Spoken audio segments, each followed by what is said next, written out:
Come on Manisha, अरे इसमें नाराज होने वाली क्या बात है। मैं यूएस जाऊंगा तो सिर्फ 2-3 साल के लिए जाऊंगा, और यूएस कोई दूसरा ग्रह नहीं है जहाँ तुम आ नहीं सकती। साल में 2-3 चक्कर तो तुम लगा ही सकती हो ना, और 2-3 चक्कर तो मैं लगाऊंगा ही। प्रतीक, एक सेकंड होल्ड करना। हाँ माँ। प्रतीक, दरवाजे पे कोई है, देखो तो। माँ बस 2 मिनट। अरे क्या 2 मिनट? सारा दिन फोन पर लगा रहता है। प्रतीक, आ रही हो भाई, 1 मिनट। जी प्रतीक का घर यही है? हाँ, लेकिन आप लोग। अरे ये क्या जबरदस्ती है? क्या कर रहे हो? कौन हो तुम लोग? एक सेकंड होल्ड करना। ये क्या जबरदस्ती है? क्या कर... निकलो मेरे घर से। क्या कर रहे हो? मेरा नाम प्रतीक से छोरे। हाँ तो अरे बेटे को छोड़ दो भाई साहब। हमारी एक बात अपने दिमाग में डाल ले, ये जो तेरी आस्की विस्की का चक्कर है ना, उसे छोड़ और लाइन पर आ जा। मनीषा मैडम का पीछा करना छोड़ दे। चलो जा छोरे को। प्रतीक। और हाँ छोरे, हमारी बात को मजाक में मत लियो। वैसे तो हम मजाक में भी मार दिया करें, इसलिए समझदारी इसी में है कि छोरी से दूर ही रहियो, समझा ना? चलो।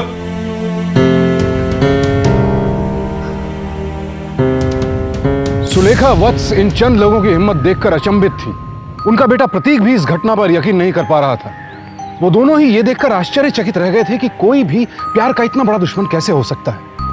लेकिन यही सच है, अगर दुनिया में प्रतीक जैसे प्यार में डूब जाने वाले लोग हैं तो प्यार के दुश्मन भी चप्पे चप्पे पर मौजूद हैं। और ये लोग भी उन्हीं असंवेदनशील लोगों में से थे जिनके लिए प्यार एक गुनाह होता है, जो आज भी प्यार को धर्म, जाति और सामाजिक प्रतिष्ठा जैसे खोखले पैमानों से नापते हैं, जिनके लिए दिल और जज्बात कोई मायने नहीं रखते। और इन जैसे लोगों की वजह से प्यार की न जाने कितनी कहानियां अधूरी रह जाती हैं। लेकिन सुलेखा वत्स और उनका बेटा प्रतीक कमजोर नहीं थे। वो जानते थे कि उन्होंने कोई गुनाह नहीं किया है, इसलिए उन्हें किसी से डरने की भी कोई जरूरत नहीं है। अब तकलीफ तो नहीं हो रही है ना बेटा? हाँ प्लीज चिंता मत कीजिए, मैं ठीक हो जाऊंगा।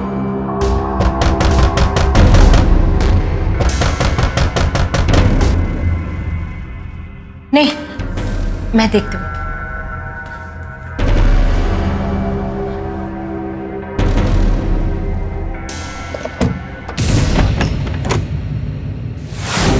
नमस्ते आंटी। प्रतीक, प्रतीक, क्या हुआ ये सब? मैंने फोन पे वो सारी आवाजें सुनी थी, आंटी चीख रही थी और घर में तोड़ फोड़ की आवाजें आ रही थी। तुम्हें दोबारा फोन भी किया था, लेकिन तुम्हारा फोन नहीं लग रहा था। क्या हुआ है? तुम्हारे पापा को हमारे बारे में सब कुछ पता चल गया। उन्होंने कुछ गुंडे भेजे थे मुझे मारने के लिए, ताकि मैं तुम्हें भूल जाऊं, तुमसे प्यार करना छोड़ दूं। देखो उन गुंडों ने मेरी क्या हालत बना दी। नहीं प्रतीक, ऐसा हो ही नहीं सकता है। पापा को तो पता ही नहीं है हमारे बारे में। तो फिर किसी और को पता होगा, उन्होंने तुम्हारे पापा को सब कुछ बता दिया। नहीं प्रतीक, घर में किसी को हमारे बारे में कुछ पता नहीं है। निशा कोई ऐरा गहरा क्यों चाहेगा कि मैं तुमसे दूर रहूं? वो लोग धमकी देकर गए मनीषा, ये कहकर गए कि ये अगर तुम्हारे आसपास भी नजर आए ना तो वो लोग इसे जान से। तो वो लोग मुझे जान से मार डाले। तो अब क्या करें? एक रास्ता है मेरे पास। रास्ता तो हमने तय किया है मैडम, एक शक्तिशाली और प्रभावशाली छवि बनाने का।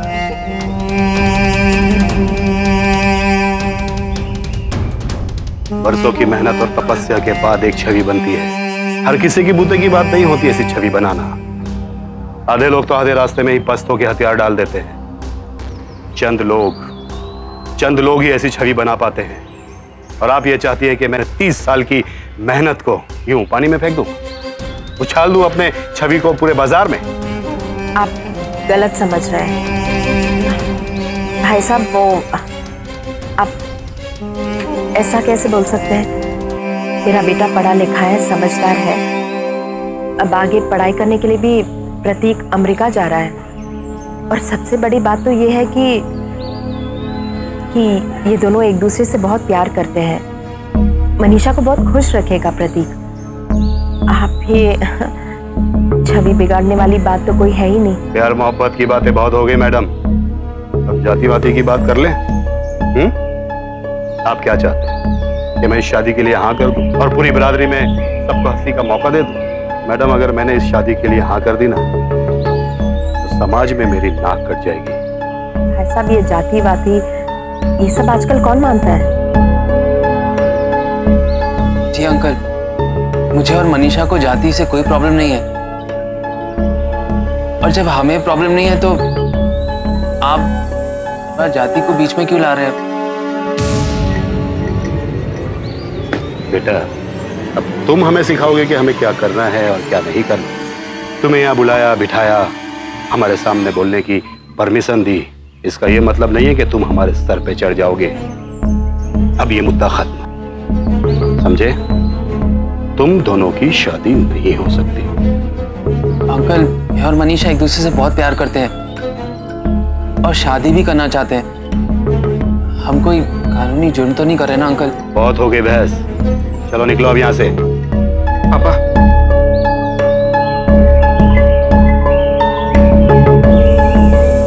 प्रतीक, ये बेटा अभी इसकी जरूरत नहीं है, ये लोग जा रहे हैं।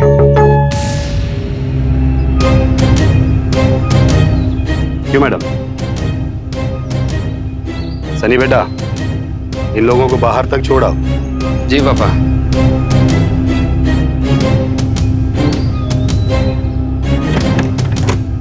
माँ, मैं पुलिस के पास जाऊंगा। मनीषा से एक एफिडेविट साइन कराऊंगा कि उसकी फैमिली हमारे अगेंस्ट है। हम एक दूसरे से प्यार करते हैं, लेकिन उसकी फैमिली हमें धमकी दे रही है। माँ, हम एक छोटी सी सेरेमनी कराएंगे। पुलिस हमारे साथ होगी ना, तो ये लोग हमारा कुछ भी नहीं बिगाड़ पाएंगे। आप देखना। बच्चों की तरह बात करते हो, पागल हो गए हो तुम? विधायक है वो, विधायक। देखा नहीं उन्होंने क्या किया? जेब से पिस्तौल निकाल कर तुम्हारे ऊपर तान दी ना। हाँ, कुछ नहीं कर पाओगे, कानून उनके जेब में है, पुलिस भी उनके साथ ही है। माँ, मैं इन गुंडों के आगे झुकने नहीं वाला।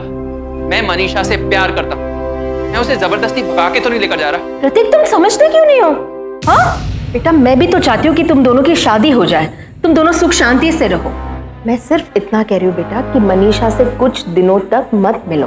उसके पापा का गुस्सा ठंडा हो जाएगा ना, तो फिर हम जाकर उनसे फिर से बात करेंगे, देखेंगे। माँ, अगर इस बीच उन्होंने उसकी शादी कहीं और करा दी तो? उसे खोना नहीं चाहता माँ। और मैं अपने बेटे को खोना नहीं चाहती। तुम नहीं समझ रहे हो, उन लोगों के साथ उलझना अच्छी बात नहीं है बेटा। वो लोग अलग है। प्लीज, सिर्फ कुछ दिनों की बात है। प्रतीक लाचार था। मनीषा के पिता को उसका और मनीषा का रिश्ता मंजूर नहीं था। वजह, वो दोनों अलग अलग जाति से थे। शैलेंद्र प्रताप सिंह एक विधायक थे और वो अपनी बेटी की शादी किसी और जाति में करवाकर अपना नाम खराब नहीं करना चाहते थे। मनीषा के हर कदम पर नजर रखी जा रही थी। हफ्तों गुजर गए थे और मनीषा और प्रतीक की मुलाकात नहीं हुई थी।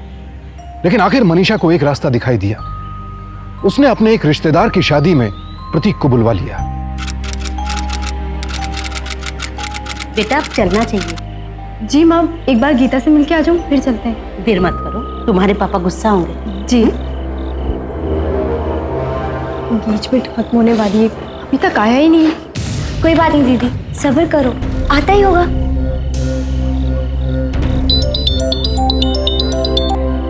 हेलो, ठीक है।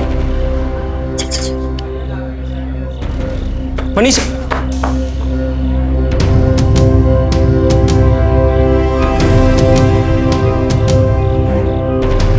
मेरी बात मानो, यहाँ हमारा कोई साथ नहीं देगा। मुझे लगा था कम से कम पापा तो हमारा साथ देंगे, लेकिन मैं ही बेवकूफ थी। उन्हें तो सिर्फ अपनी जात और अपनी पॉलिटिक्स से प्यार है, उन्हें मुझसे प्यार नहीं है।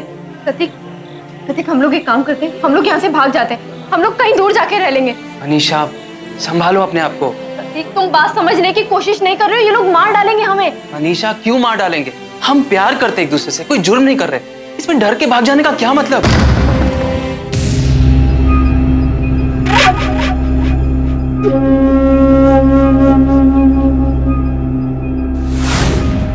तुझे क्या लगा कि तू छुप छुप के इससे मिलती रहेगी और किसी को खबर तक नहीं होगी? अरे बड़ा भाई हूं तेरा, मेरी नजर से बच के तू कहीं नहीं जा सकती, समझी? देख यार सनी, तू भी हमारी उम्र का है। हम लोग प्यार करते एक दूसरे से, कोई जुर्म नहीं कर रहे। तुम लोग क्यों इस बात को इतना बिगाड़ रहे हो? हम बिगाड़ रहे हैं? अरे बिगाड़ा तो तूने सब कुछ। चल निकल ले, वरना बाद में जा रहा हूं। लेकिन डर के नहीं जा रहा। प्यार करता हूँ तेरी बहन से, शादी भी उसी से करूंगा।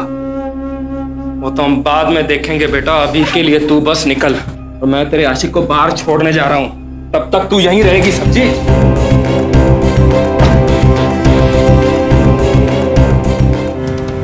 चला, तेरे को तेरे घर तक छोड़ देता हूँ। नहीं, मैं चला जाऊंगा। क्या हुआ प्रतीक? तू जाके स्कूटर लेकर आ। मैं भी लाया।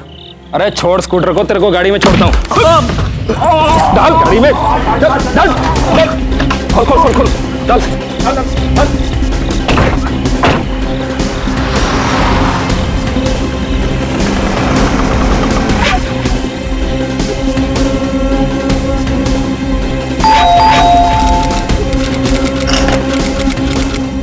आंटी प्रतीक आ गया। मतलब प्रतीक तुम्हारे साथ नहीं गया था? एक्चुअली आंटी मुझे लगा कि वो अब तक आ गया होगा। उसने मुझे कहा कि स्कूटर लेकर आऊं, और जब मैं स्कूटर लेकर वहां पहुंचा तो वो वहां नहीं था। तुझे उसके साथ रहना चाहिए था बेटा। सुधीर, तेरी प्रतीक से बात हुई क्या? नहीं। मनीषा बेटा, मैं प्रतीक की मम्मी बोल रही हूँ। तुम जानती हो प्रतीक कहाँ गया है? नहीं आंटी, मैं खुद प्रतीक के लिए बहुत परेशान हो रही हूँ। मुझे भी बहुत डर लग रहा है। भैया उसको अपने साथ लेके गए थे और तब से पता नहीं कहाँ है। आंटी मुझे बहुत डर लग रहा है। ऐसा ना हो कि भैया प्रतीक को पंजाब लेके चले गए हो। वो लोग बहुत खतरनाक है। आंटी आप मेरी बात माने ना, तो आप जाके पुलिस को कंप्लेन कर दीजिए, उनको खबर दे दीजिए। वो लोग कुछ भी कर सकते हैं। और मेरे भैया, उनको तो किसी पे तरस भी नहीं आता। आंटी आंटी आप जाइए प्लीज। दीपक, हाँ? दीपक चलो मेरे साथ चलो। रुक के बाद में बात करो। आंटी चलना क्या है? आंटी सुनो। मैडम आप तो कुछ भी बोले जा रही हैं। आप जानती हैं कि एक विधायक क्या होता है? आप मुझे मत सिखाइए कि एक विधायक कौन होता है। मैं अच्छी तरह जानती हूँ एक विधायक कौन होता है। आप बस कंप्लेन लिखिए। पिछले 10 घंटों से मेरा बेटा घर से गायब है। इस वक्त मैं कुछ नहीं कर सकता। क्यों नहीं कर सकते? क्योंकि अभी 24 घंटे नहीं बीते हैं। मुझ पर इस तरह से भड़कने से पहले आपको कानून के नियमों को समझ लेना चाहिए। आप जानती हैं कि 24 घंटे से पहले कोई मिसिंग केस नहीं लिखा जाता। हाँ, अगर इस 24 घंटे के बाद भी आपका बेटा घर नहीं आता है तो आप यहाँ आ जाइए।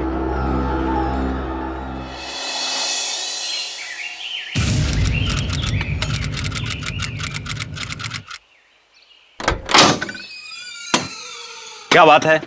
हमें विधायक साहब से मिलना है। बाद में आना बाद साहब। में नहीं, मुझे अभी मिलना है उनसे। बोला ना बाद में आना, साहब अभी नहीं मिलेंगे। देखिए मुझे अपने बेटे के बारे में पूछना है, बुलाइए उन्हें। अरे पागल हो गई क्या? मिलने दीजिए, मुझे अभी मिलना है उनसे। पता नहीं मेरे बेटे को कहाँ गायब करवा के रखा है। मुझे अभी मिलना है उनसे। आप अंदर नहीं जा सकती, अभी आप यहाँ से जाइए। क्या तमाशा हो रहा है वहाँ? मेरा बेटा कहाँ है? मैडम भाई, आज तक मुझे अपने बेटे की खबर नहीं रही, वो क्या करता है, कहाँ जाता है। तो आपके बेटे की खबर कैसे रही? आप अपनी बेटी मनीषा को बुलाइए, मैं उससे बात करना चाहती हूँ। मनीषा! मनीषा इस वक्त सो रही है और मैं मनीषा को सोते वक्त नहीं जगाता। चलिए आप चलिए, हमारे नाश्ते का वक्त हो गया है। किशन, हाथ मत लगा मुझे। किशन, औरतों के साथ इज्जत से पेश आना। अगर मेरे बेटे को कुछ हो गया ना तो चल बाहर। दीपक! दीपक! छोड़ो उसे! क्या कर रहे हो तुम लोग?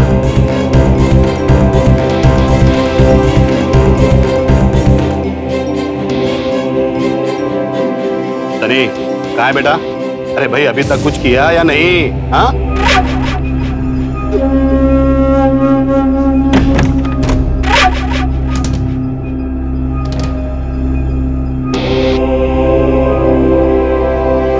आंटी, आंटी अब टेंशन मत लो, सब ठीक हो जाएगा। देखना प्रतीक को कुछ भी नहीं होगा। शायद वो किसी काम से कहीं गया होगा, वो आ जाएगा। आंटी मैं थोड़ी देर घर होके आता हूँ। वो क्या है कि घर वाले थोड़ा इंतजार कर रहे होंगे, परेशान हो रहे होंगे। मैं आता हूँ, आप अपना ध्यान रखना और कोई भी प्रॉब्लम हो प्लीज मुझे कॉल करना, ठीक है? नमस्ते आंटी।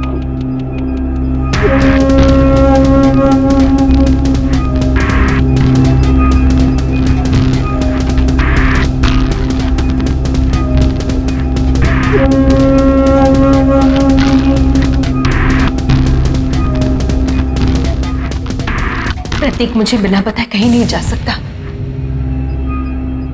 वो जानता है मैं उसकी कितनी फिक्र करती हूँ। वो लापरवाही नहीं कर सकता। डर लग रहा है, डर लग रहा है रवि, कहीं हमारे बच्चे को कुछ हो गया तो। आप उसका ध्यान रखना। हाँ, मेरा प्रतीक।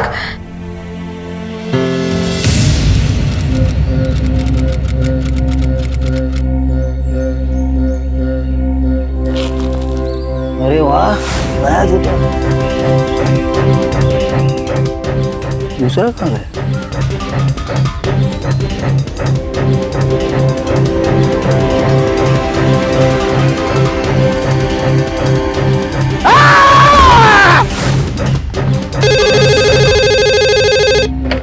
हेलो प्रतीक।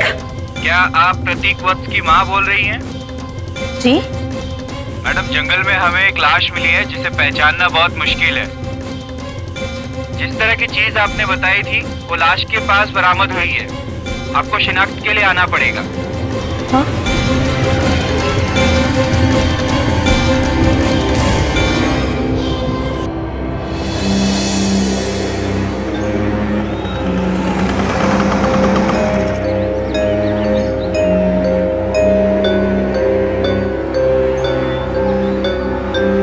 मैडम, बॉडी बहुत बुरी स्थिति में है, इसलिए आइडेंटिफिकेशन के लिए कुछ सामान है जिन्हें आपको पहचानना होगा।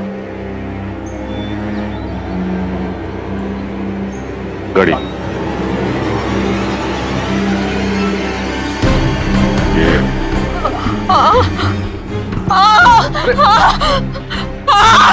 मैडम, आप ठीक तो हैं? मैडम देखिए, हम लोग एफआईआर दर्ज कर रहे हैं, इसीलिए आपके मदद की जरूरत है।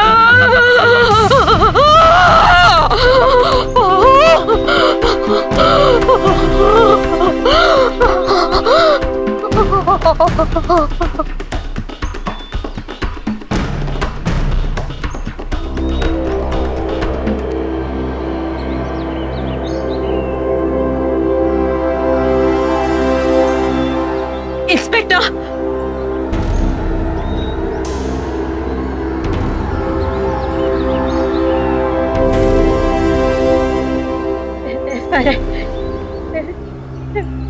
एफआईआर के लिए मदद चाहिए थी ना आपको? वो जी, सनी सिंह, सनी सिंह, विधायक एसपी सिंह का बेटा। उसी ने मेरे बेटे को मारा। सनी सिंह। सुलेखा वत्स की इकलौती औलाद था प्रतीक। अपने पति के निधन के बाद उन्होंने उसे बड़े प्यार से पाला पोसा था। उनके बुढ़ापे का सहारा था वो, उनकी खुशियों की वजह था वो, और आज उसी प्रतीक को बड़ी बेरहमी से उनसे हमेशा के लिए छीन लिया गया था। लेकिन सुलेखा वत्स झुकने वालों में से नहीं थी, वो किसी और ही मिट्टी की बनी थी। अपने बेटे की निर्मम हत्या को सिर्फ अखबार की सुर्खियों में देखना उन्हें मंजूर नहीं था। वो अपने बेटे को इंसाफ दिलाना चाहती थी, उसके हत्यारों को सजा दिलाना चाहती थी, और इसीलिए अपनी दुख और तकलीफ को नजरअंदाज करके उन्होंने लड़ने का फैसला किया। हरियाणा पुलिस ने भी उनकी एफआईआर पर त्वरित कार्रवाई की। सनी सिंह और उसके दोस्त दिलीप लाडिया को गिरफ्तार करके हिरासत में ले लिया गया।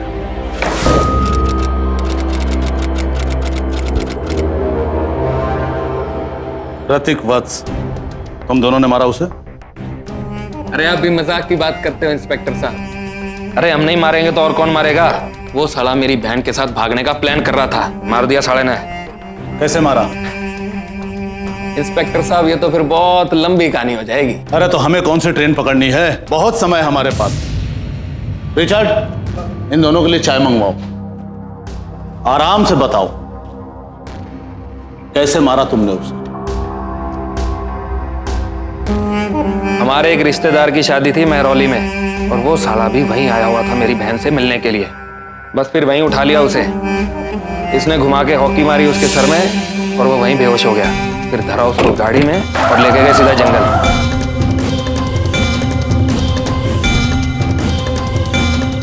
प्यार करता मेरी बहन से।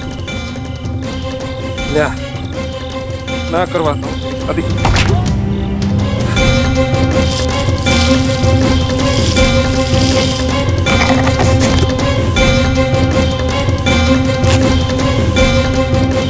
ले कर शादी।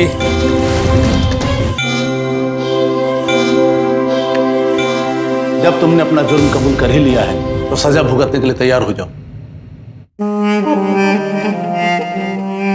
मतलब आप हमारे खिलाफ केस बनाओगे? क्यों ना बनाऊं? इंस्पेक्टर साहब, आपको पता है ना मैं किसका बेटा हूँ। तुम चाहे जिसके भी बेटे हो, तुम्हारे पिताजी भी जान ले कि मैं कौन हूं। शैलेंद्र। Yes sir. इन दोनों को अंदर बंद कर दो, और हाँ, इनकी चाय भी अंदर सेल में दे देना। बहुत गुदा इंस्पेक्टर तुम्हारे अंदर, बहुत गुदा है। ले जाओ दोनों को।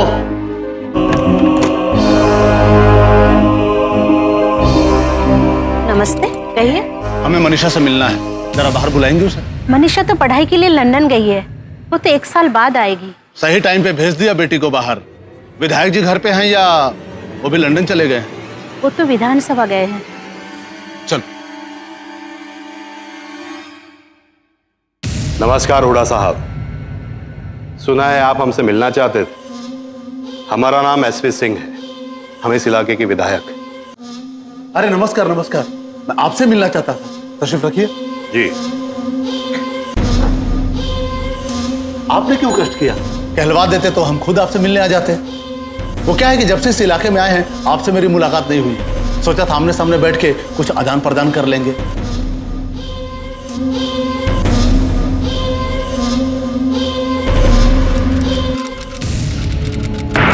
कार्यवाही शुरू की जाए।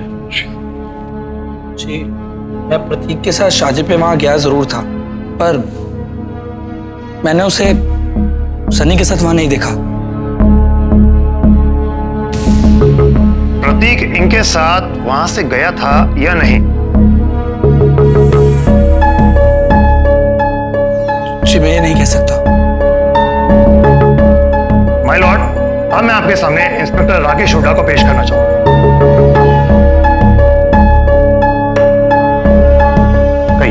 जी, मैंने इन दोनों को सुलेखा जी के कहने पर गिरफ्तार किया था। दरअसल मिलॉर्ड, सुलेखा जी ने कहा था कि उन्हें सनी पर शक है, इसलिए मैंने इन दोनों को। क्या इन दोनों ने आपसे अपना जुर्म कबूल किया? जी नहीं, इन्होंने ऐसा कुछ नहीं किया था। That's all your honour. ठीक है, आप जा सकते।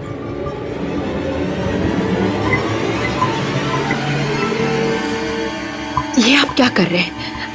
आप वो टेप क्यों नहीं दिखा देते जज साहब को? आपको तो बोलना चाहिए कि मनीषा खुद इस केस की विटनेस है। इन लोगों ने इंस्पेक्टर को बस अपना बयान दिया था, उस बयान का कोई मतलब नहीं है। जब तक कि बयान को मजिस्ट्रेट के सामने पेश नहीं किया जाता, उसे कोर्ट में पेश नहीं कर सकते। माय लॉर्ड, मनीषा सिंह का नाम भी विटनेस लिस्ट में दिया गया था, लेकिन मैं अदालत से निवेदन करूंगा कि उनका नाम इस लिस्ट में से हटा दिया जाए। नहीं, मनीषा को यहाँ कोर्ट पर आना होगा, उसे अपना बयान देना होगा, तभी पता चलेगा कि सच क्या है और झूठ क्या है। Order order. प्लीज मैडम, आप बैठ जाइए, आपको भी बोलने का मौका दिया जाएगा। Your request granted. अगली सुनवाई 3 तारीख को होगी।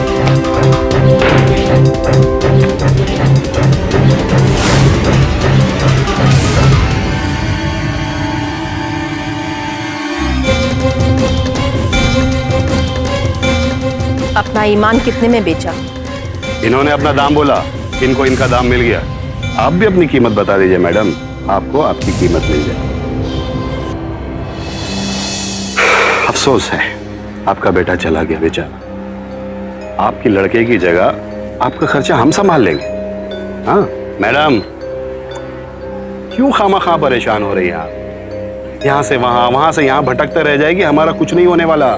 इस न्यायालय में हमारे खिलाफ कोई फैसला नहीं होगा। क्यों जिद कर रही है? पैसा ले लीजिए।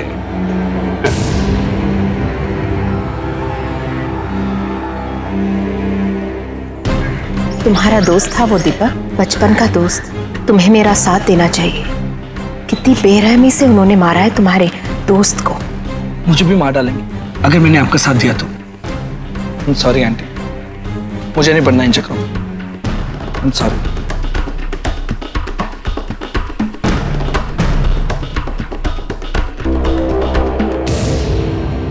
हार गई मैं, तुमको हरा दिया मैंने, नहीं जीत पाई। मैं लाचार हो गई थी। किसी एक इंसान ने मेरा साथ नहीं दिया। ये क्या, मैं रो रही हूं? नहीं, मैंने तो तुमसे वादा किया था, मैं नहीं रोऊंगी, नहीं रोऊंगी मैं लड़ूंगी, लड़ूंगी मैं अपने बेटे के इंसाफ के लिए लड़ूंगी मैं। हे भगवान, मुझे शक्ति दो, कोई तो रास्ता होगा, कोई तो रास्ता होगा।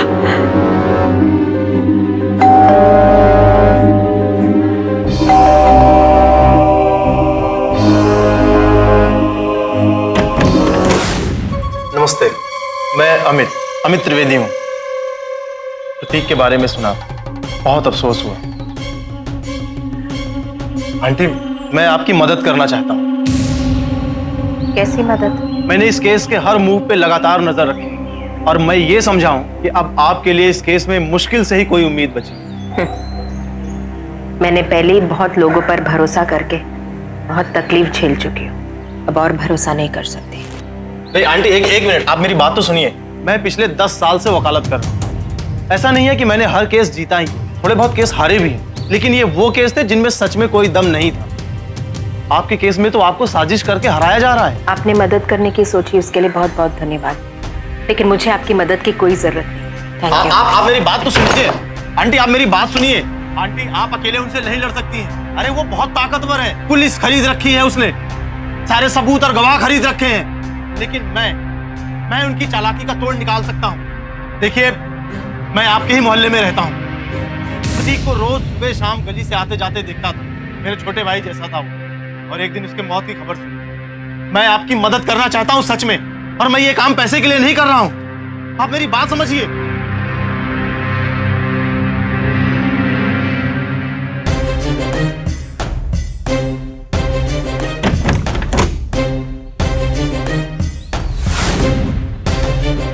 दूसरों की तरह धोखा तो नहीं दोगे ना? आप बिल्कुल निश्चिंत रहिए, मैं कल ही इस केस को ट्रांसफर करने की एप्लीकेशन डाल देता हूँ, और मैं आपसे वादा करता हूँ कि आपको हारने नहीं दूंगा। एक तरफ तो सुलेखा वत्स को अपने बेटे की मौत की तकलीफ से गुजरना पड़ रहा था, और दूसरी तरफ अपने उसी बेटे को इंसाफ दिलाने के लिए शहर के विधायक से लड़ना पड़ रहा था। यह लड़ाई आसान नहीं थी। विधायक की कुर्सी अपने साथ काफी ताकत लेकर आती है। कुछ लोग इस ताकत का सदुपयोग करते हैं, और एसपी सिंह जैसे कुछ लोग इसका दुरुपयोग। अपनी इसी ताकत को साथ लिए वो अपने बेटे के सामने ढाल बनकर खड़ा था। पुलिस और सरकारी तंत्र उसके बेटे को छूने से कतरा रहे थे। इंसाफ की कहीं कोई उम्मीद नजर नहीं आ रही थी। पुलिस और न्यायपालिका से तंग आकर आखिर सुलेखा वत्स ने सुप्रीम कोर्ट में अपील की, और इस पहल में उनका साथ एक बहुत ही काबिल वकील अमित त्रिवेदी ने दिया। सुप्रीम कोर्ट ने उन्हें निराश नहीं किया, और कुछ ही दिनों में उनका केस दिल्ली हाई कोर्ट के हवाले कर दिया गया। यहाँ एसपी सिंह की ताकत का बोलबाला नहीं था, और सुलेखा वत्स को उम्मीद थी कि यहाँ एक निष्पक्ष सुनवाई होगी। केस को रीओपन किया गया। इस बीच ये केस लगातार मीडिया की सुर्खियों में बना हुआ था। अब पूरे देश की नजर दिल्ली हाई कोर्ट पर टिकी थी। तो इंस्पेक्टर साहब, आपने ये बताया कि इन दोनों लड़कों ने आपके सामने बयान दिया था, और आपने इनके बयान को इस टेप रिकॉर्ड में टेप किया था। जी किया था। लेकिन आपने ये टेप मजिस्ट्रेट के सामने पेश नहीं किया। मैं पूछ सकता हूँ क्यों? जी, वो मैंने जरूरी नहीं समझा। जरूरी नहीं समझा?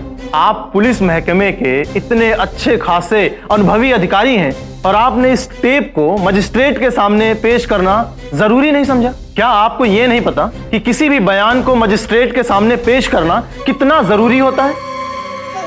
इतनी छोटी सी बात तो आपके महकमे के एक कांस्टेबल को भी मालूम है इंस्पेक्टर साहब, और आपने इतनी बड़ी भूल कर दी। ये बयान मर्डर से रिलेटेड था, और दो लड़कों ने अपना बयान इसमें दिया था।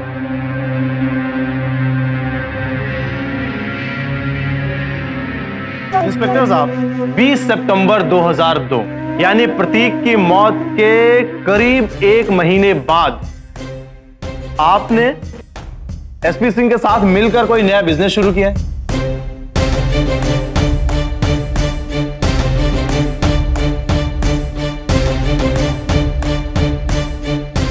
जी। ऑब्जेक्शन माय लॉर्ड, इस बात का इस केस से कोई लेना देना नहीं है। योर ऑनर, लेना देना है। अगर मेरे मित्र मुझे बोलने का मौका देंगे तो मैं इस कोर्ट में यह साबित करूंगा कि इस बिजनेस का इस मर्डर केस से कितना गहरा रिलेशन है। Objection over rule. Thank you your honour. Inspector साहब, मेरा अनुमान है कि एसपी सिंह ने इस बिजनेस में आपको जो पार्टनरशिप दी है उसके बदले में आपने इस केस को उनके पक्ष में मोड़ दिया है। मतलब कि इस पार्टनरशिप के बहाने बहुत ज्यादा चीजों का आदान प्रदान हुआ है। सर मेरे बिजनेस का इस केस से कोई लेना देना नहीं है। इंस्पेक्टर साहब, इसका कोई कनेक्शन है या नहीं है, ये फैसला हम और आप नहीं ले सकते। ये इस ऑनरेबल कोर्ट का काम है और वो करेगी। योर ऑनर, प्रोसिक्यूशन ने इस केस की prime witness miss Manisha Singh से कई बार संपर्क करने की कोशिश की, लेकिन हर बार नाकाम रही है। मैं कोर्ट से गुजारिश करता हूं कि इस मामले में हमारी मदद करें ताकि मनीषा जी को यहां पर बुलाया जा सके और उनका बयान लिया जा सके। माय लॉर्ड, मनीषा सिंह इस वक्त लंदन में है और वो अपनी पढ़ाई कर रही है वहां पर, इसलिए उनकी पेशी होना पॉसिबल नहीं है। अगर वो प्राइम विटनेस हैं तो उन्हें कोर्ट में पेश होना होगा। इसके लिए कोर्ट की तरफ से उनके नाम एक समन इशू हो रहा है ताकि वो कोर्ट को कोऑपरेट करें। उन्हें कोर्ट में पेश होना ही होगा। Court is adjourned.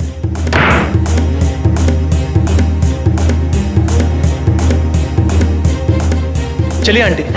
अमित, पहले तो तुम पर बिल्कुल भरोसा नहीं था, लेकिन अब इस भरोसे में मुझे उम्मीद दिख रही है। ये सब तुम्हारी वजह से हो रहा है अमित। आंटी, अभी इतनी उम्मीद मत जगाइए। अगली हियरिंग दीपक की, और दीपक को तोड़ने में बहुत मुश्किल आने वाली है।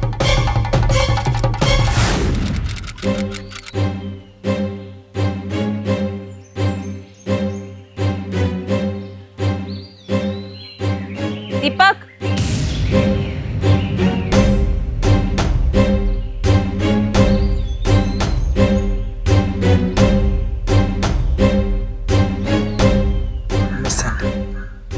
प्रतीक जाने के बाद आज पहली बार मैं मंदिर गई थी बेटा।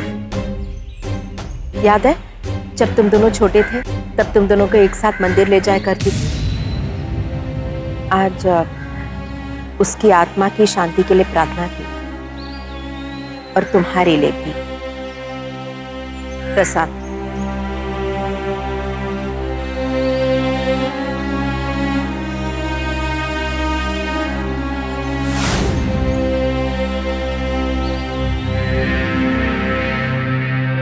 एक बार फिर से सोचकर बताइए, क्या आपने वहां सचमुच कुछ नहीं देखा?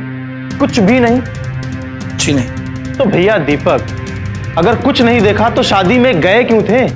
वो मैं प्रतीक को लेकर गया था वहां। क्यों? वो प्रतीक पर मनीषा का भूत सवार था, पागल था उसके लिए।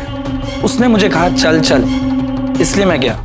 मैंने उसे समझाया भी कि मनीषा के फादर बहुत पावरफुल है, पर वो समझा नहीं। एक मिनट दीपक, तुमने कहा पावरफुल। पावरफुल से तुम्हारा क्या मतलब है? बहुत बड़े आदमी हैं वो, एमएलए हैं वो, और वो उसे मनीषा को परेशान करने के जुर्म में जेल भी भिजवा सकते थे। और तुमने क्या किया? अपने दोस्त को मौत के मुंह में धकेल दिया।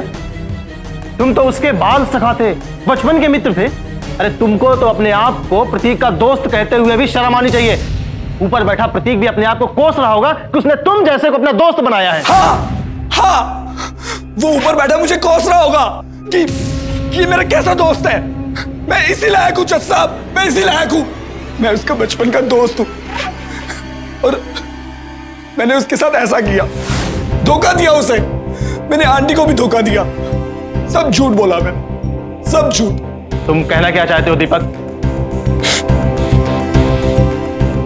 मैंने हरियाणा कोर्ट में भी झूठ बोला था और अब तक मैं यहां भी झूठ बोल रहा था। दरअसल प्रतीक पर मनीषा का भूत सवार नहीं था, बल्कि वो तो एक दूसरे से बहुत प्यार करते थे।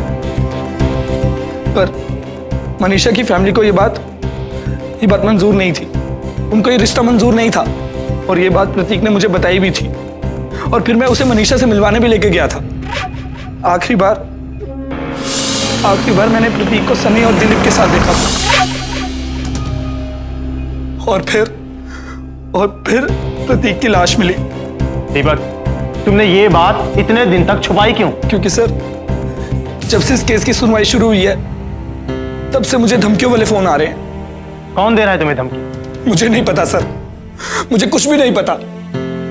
वो लोग बस फोन करते हैं और कहते हैं कि अगर मैंने कोर्ट में कोई गवाही दी तो वो मुझे और मेरी फैमिली को भी मार डालेंगे। हमारा भी वही हाल करेंगे जो उन्होंने प्रतीक का किया। मुझे बहुत डर लग रहा था सर, इसलिए मैंने झूठी गवाही दी। सर, मैं इस कोर्ट से रिक्वेस्ट करता हूं कि सबसे पहली बात तो इस केस से जुड़े हुए सभी गवाहों को प्रॉपर पुलिस प्रोटेक्शन मुहैया कराई जाए ताकि उनकी जिंदगी को कोई खतरा ना हो। और दूसरी बात, इस बात की प्रॉपर इंक्वायरी कराई जाए कौन है जो इन गवाहों को धमकियां दे रहा है। कोर्ट ऑर्डर देती है कि पुलिस सभी गवाहों को प्रोटेक्शन प्रोवाइड करे और ये धमकी भरे कॉल्स कहां से आ रहे हैं इसकी तुरंत जांच करवाई जाए। सर, मिस मनीषा सिंह को सम्मन भेजा गया था लेकिन अभी तक उनका कोई भी जवाब नहीं मिला है। मिस मनीषा सिंह का सुनवाई के लिए पेश ना होना कोर्ट की कार्रवाई के लिए एक ऑफेंस है। इस ऑफेंस के लिए मिस मनीषा अब एक ऑफेंडर हैं, इसलिए कोर्ट उनके खिलाफ एक अरेस्ट वारंट जारी करती है और पुलिस को यह हिदायत दी जाती है कि इस अरेस्ट वारंट पर तुरंत कार्रवाई करे। The court is adjourned. Bye mom, visa interview के लिए जा रहा हूं। क्या हुआ? क्या हुआ? क्या हुआ? आराम से, सीधा रखो, सीधा रखो। तुम ना कभी नहीं सुधरोगी, पता नहीं किस बात की जल्दी रहती है तुम्हें।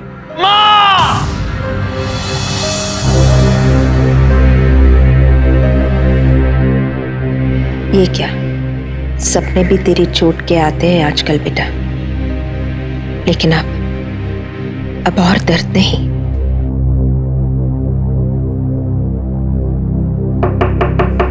न्यूज़पेपर।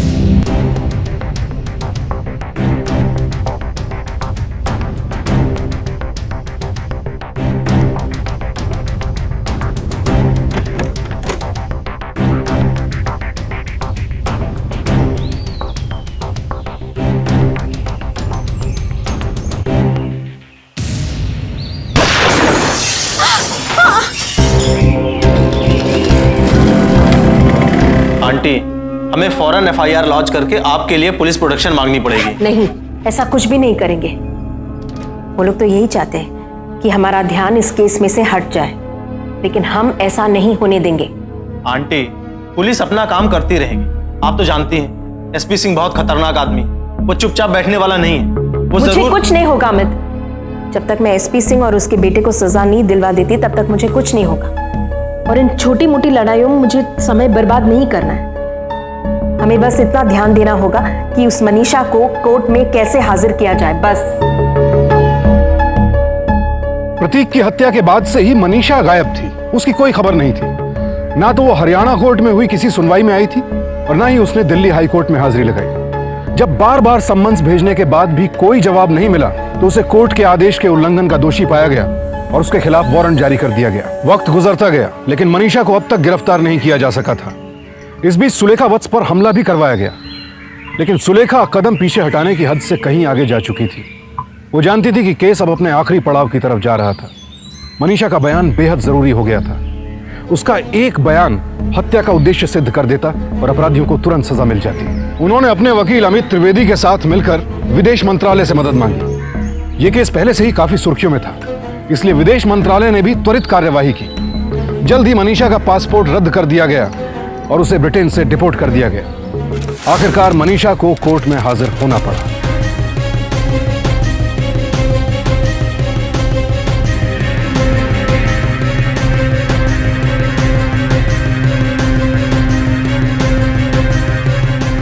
तूने सब सच सच बता भी दिया तो क्या होगा?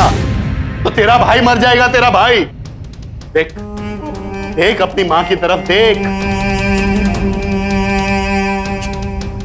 क्या तू चाहती है कि अपना बेटा और उसका सुहाग दोनों को खो दे एक साथ? सनी की जिंदगी और हमारी इज्जत के साथ यूं मत खेल। सरेआम बाजार में इज्जत को मत उछाल हमारी। सुन रही है ना मैं क्या कह रहा हूं? बेटा, अपने भाई को बचा ले। मैं अपने बेटे को खोना नहीं चाहती हूँ। वो तेरा भाई है, बचा ले उसे बेटा। बोल, बचाएगी ना? मनीषा जी, आप अपने और प्रतीक के रिश्ते के बारे में इस कोर्ट में हम सबको जरा खुल के कुछ बताएंगे? जी, प्रतीक और मैं एक ही कॉलेज में पढ़ते थे। हम दोनों क्लासमेट्स थे। और बस कुछ नहीं, दोस्त थे जैसे सब होते हैं। सिर्फ दोस्त? बस? एक मिनट, मनीषा जी, आप ये कार्ड पहचान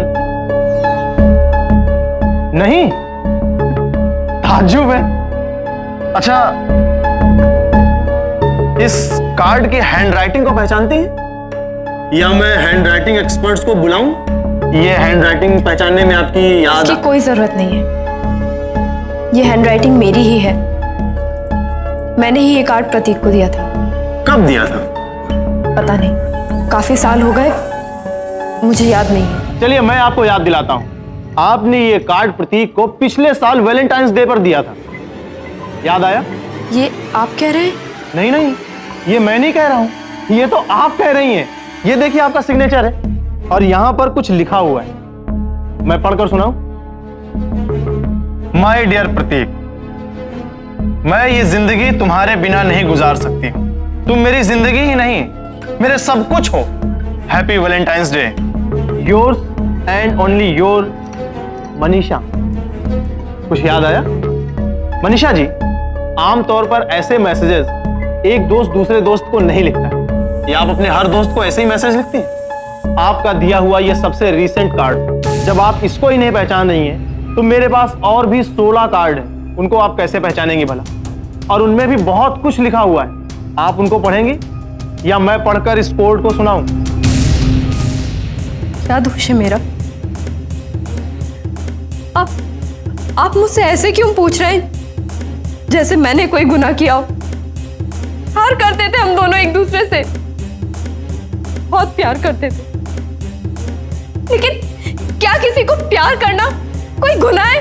गलत है इसमें कुछ? नहीं मनीषा जी, आपने प्रतीक से प्यार किया, ये आपका कोई जुर्म नहीं है। आपने तो प्रतीक से वादा किया था कि आप पूरी जिंदगी उसका साथ निभाएंगे, लेकिन कहां आपने प्रतीक से यह वादा किया था कि उसके मरने के बाद भी आप उसका साथ देंगे?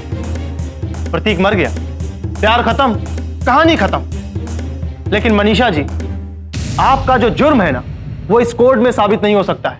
उसका फैसला आप खुद करें और उसकी सजा पूरी जिंदगी भर आपको मिलेगी। मैंने प्रतीक को धोखा नहीं दिया, दोनों तरफ से पिस रही थी मैं।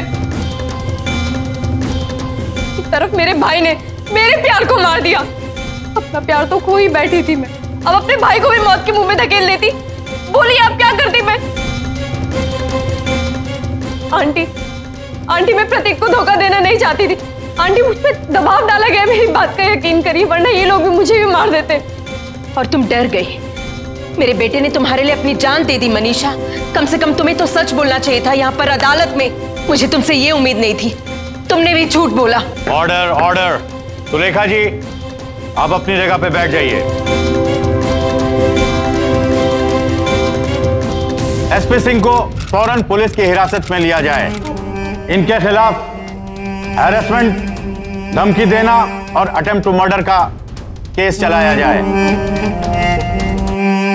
इंस्पेक्टर राकेश हुड्डा को त्वरित कार्रवाई के तहत सस्पेंड किया जाता है और इनके खिलाफ एक डिपार्टमेंटल इंक्वायरी भी कराई जाए।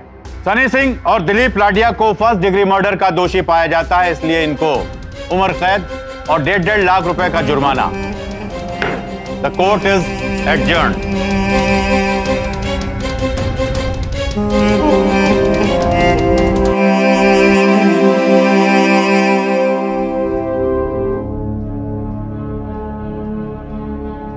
मैम, प्रदीप की मौत का इंसाफ का इतना लंबा संघर्ष, कैसा महसूस कर रहा है एक माँ का दिल?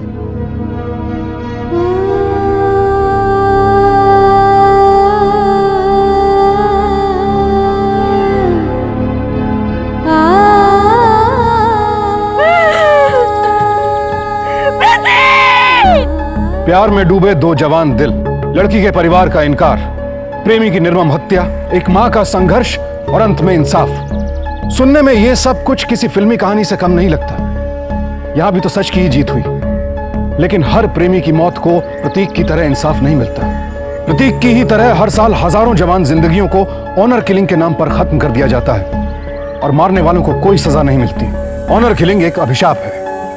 ये एक ऐसा घिनौना अपराध है जो प्यार जैसे खूबसूरत एहसास की बलि चढ़ा देता है। इस अपराध को रोकने के लिए जरूरी है कि इसके अपराधियों को कड़ी से कड़ी सजा दी जाए, लेकिन सिर्फ सजा से भविष्य में होने वाली वारदातों को नहीं रोका जा सकता। इसके लिए जरूरी है कि बच्चे अपने माँ बाप से अपनी जिंदगी के बारे में खुलकर बात करें और माँ बाप भी अपने बच्चों के दोस्त बनने की कोशिश करें, उनकी भावनाओं को समझें, उनका साथ दें और साथ ही साथ अपनी सोच, अपने नजरिए को बदलें। अगर आपका बच्चा जिससे प्यार करता है वो किसी दूसरी जाति का है तो इससे आपकी सामाजिक प्रतिष्ठा को ठेस नहीं पहुंच सकती, क्योंकि जाति से कोई छोटा या बड़ा नहीं होता। इंसान छोटा बड़ा होता है अपनी सोच, अपनी भावनाओं, अपने कर्म से। इसलिए हमें अपनी इस दकियानुसी सोच को बदलना होगा। इस बात को स्वीकार करना होगा कि इस दुनिया में प्यार की जरूरत है, प्यार के दुश्मनों की नहीं। इसी के साथ मैं आज आपसे विदा लेता हूं। कल आपसे फिर मुलाकात होगी जुर्म और जीत की ऐसी ही एक और सच्ची कहानी के साथ। सावधान इंडिया, इंडिया फाइट्स बैक। तो